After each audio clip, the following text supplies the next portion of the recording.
அஸ்ஸலாமு அலைக்கும் ரஹமத்துல்லாஹி தஆலா வபரகாத்துஹு. அரசன் எவ்வளி மக்கள் அவ்வளி.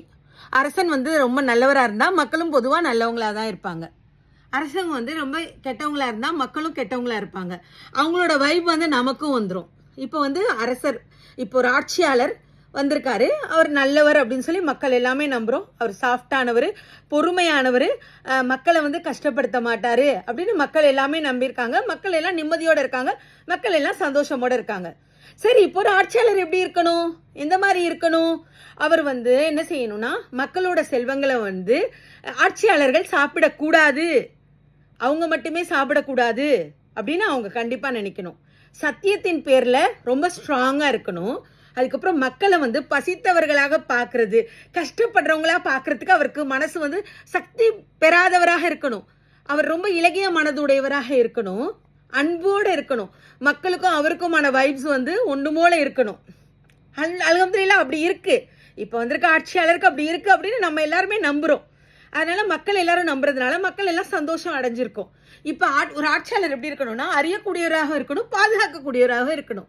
இப்போ ஒரு பாதுகாக்கக்கூடியவராக மட்டுமே இருந்துட்டார்னா, அறியக்கூடியவராக இல்லாதவராக இருந்துட்டார்னா, பாதுகாப்பவராக இருக்கணும், அறியக்கூடியவராக இருக்கணும். பாதுகாக்கக்கூடியவராக மட்டும் இருந்தோம்னா அவருக்கு